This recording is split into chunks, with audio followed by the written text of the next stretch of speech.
Question number 8 देखिए, कह रहा है कि यदि त्रिभुज के लंब के उस त्रिभुज के लंब केंद्र का निर्देशांक निकाले जिनके शीर्ष यहाँ पे ये दिए गए हैं।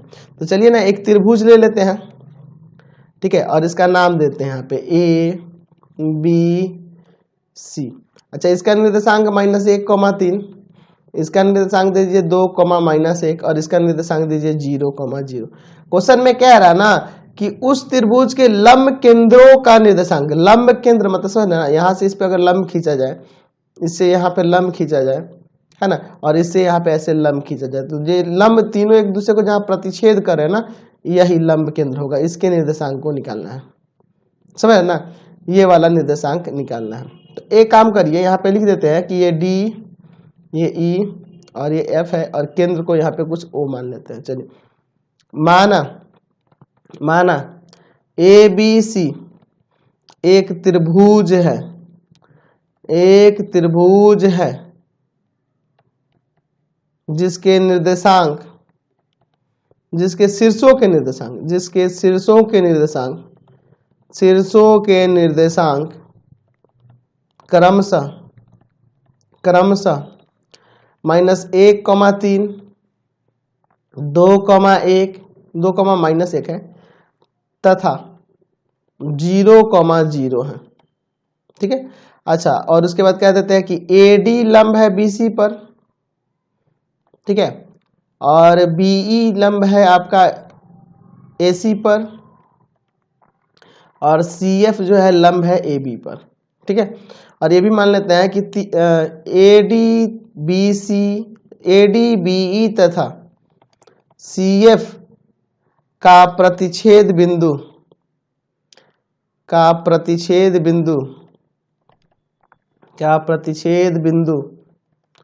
O है, समझिए।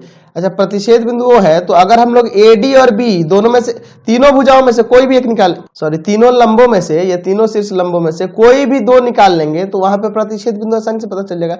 मतलब हमारा टारगेट है कि AD BE और CF में से कोई भी दो को शीर्ष लंब की समीकरण निकाल लेंगे और उन दोनों को सॉल्व करेंगे तो हमारा केंद्र आ जाएगा। समझ गए ना बात को? तो हमको क्या करना होगा कि इसके हमें लंब के ये लंब का समीकरण निकालना है। कोई भी दो गो का निकालेंगे तो आपका ये निर्देशांक आ जाएगा, इसका ओ का निर्देशांक, यानी कि इसका लंब केंद्र निकल जाएगा आसानी से, ठीक है। चलिए, तो कैसे निकाला जाए इसे?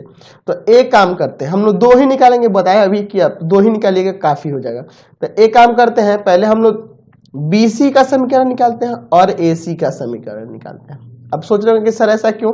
लिखिए ना, पहले आप लोग समझ में आ जाएगा। BC का समीकरण, जो भुजा इसकी BC है, इसका समीकरण निकालते हैं तो हो जाएगा y माइनस y1। देखिए, आप इसको x1 y1 मान लो, एज्यूम कर लो, इसको x2 y2, तो y माइनस y1 बराबर हो जाएगा y2 माइनस y1 बटा में x2 माइनस x1 ब्रैकेट में x माइनस x1। चलिए, y प्लस 1 बराबर हो जाएगा, ऊपर देखिए प्लस का 1, नीचे माइनस का 2 ब्रैकेट में x माइनस 2।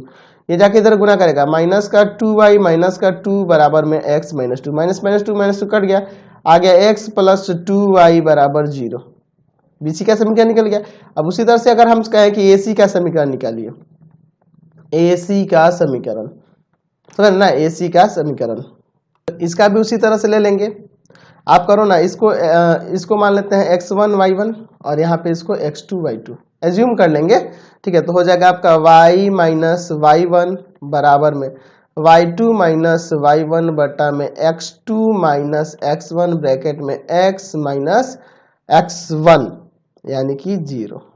चलिए, y बराबर हो जाएगा, देखिए यहाँ पे प्लस का 3 होगा और नीचे माइनस का 1 x, यानी कि ये देखिए इसमें जाके इंटू कर देगा तो माइनस y बराबर 3x, ठीक है, यानी कि आ जाएगा 3x प्लस y बराबर में 0।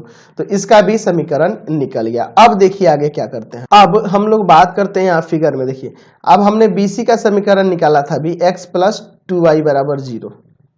BC का समीकरण है x प्लस 2y बराबर 0 और AC का निकाल दिया हमने 3x प्लस y बराबर 0। तो जब इसका समीकरण और इसका समीकरण आ गया तो इस पर ये लंब है तो इसका समीकरण आसानी से नहीं निकाल सकते हैं।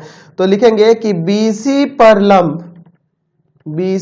लंब AD का समीकरण, AD का समीकरण। तो किसी रेखा पर लंब रेखा का समीकरण, तो इसके गुणांक को यहाँ, इसके गुणांक को यहाँ, बीच में माइनस ही ना होता है जी, और प्लस के, यानी कि हो जाएगा 2x माइनस में y बराबर में 0। इसका गुणांक यहाँ आ गया, इसका यहाँ आ गया, और बीच में माइनस लग गया, और प्लस के रहेगा ना इसमें, प्लस के बराबर 0। चलिए, तो यहाँ पे लिखेंगे कि रेखा AD माइनस 1,3 से गुजर रहा है। ये यहाँ से गुजर रहा है ना, माइनस 1,3 से गुजर रहा है। तो हो जाएगा 2 इंटू एक्स की जगह -1 माइनस वाई की जगह पे यहाँ पे 3 आ जाएगा, प्लस के बराबर 0। तो यहाँ देखिए माइनस का 2 माइनस का 3 5, यानी के बराबर प्लस का 5। इसलिए रेखा AD का समीकरण यहाँ से आपका क्या आ गया जी, तो AD का समीकरण आ गया 2x माइनस वाई प्लस 5 बराबर 0। अब चलते हैं, उसी तरह से हम लोग लिखेंगे कि AC पर लंब BE का समीकरण, देखिए AC पर लंब है B, तो इसका समीकरण क्या होगा, तो इसके गुणांक को यहाँ, इसके गुणांक को यहाँ करेंगे ना पहले, यानी कि हो जाएगा आपका x माइनस 3y प्लस के बराबर में 0। तो यहाँ लिखेंगे कि रेखा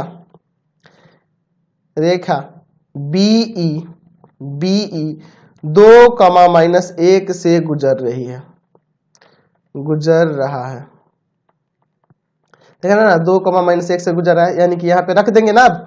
चलिए, तो x की जगह 2 और y की जगह -1, चलिए प्लस के, यहाँ देखो ये माइनस माइनस प्लस हो जा रहा है ना, तो प्लस का 3 और प्लस का 2 5, उधर जाके माइनस का 5।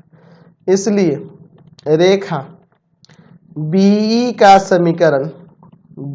समीकरण आ गया x माइनस 3y प्लस -5 बराबर 0, x माइनस 3y -5 बराबर 0।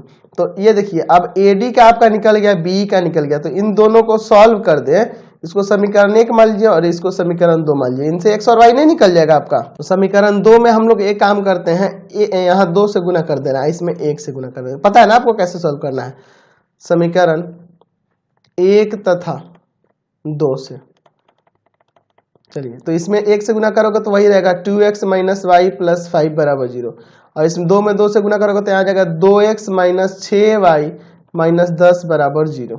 साइन बदल दो, माइनस प्लस प्लस, ये तो कट जाना है ना, यहाँ पे देखो ना, ये प्लस का 6y हो गया, ये माइनस का, तो 5y प्लस का, और यहाँ प्लस का 15 बराबर में 0, ये उधर जाएगा माइनस का, y का मान आ जाएगा आपका -3, y का -3 आप किसी भी समीकरण में रखो, यहाँ रखो, मान लो -3 रखोगे, ध्यान से देखना, -3 रखोगे तो यहाँ प्लस में आ जाएगा, समझ रहे हो ना, यार रख ही देते हैं यार, आप लोग कंफ्यूज हो गए कहीं। 2x माइनस वाई प्लस 5 बराबर 0, 2x माइनस का 3 रखेंगे तो यहाँ +3 हो जाएगा। चलिए, यानी कि 2x प्लस 8 बराबर 0, x का मान यहाँ से कितना आएगा -4, यानी कि यहाँ पे आपका जो आपका लंब केंद्र जो था वह निकल गया। तो यहाँ लिख देंगे कि लंब केंद्र का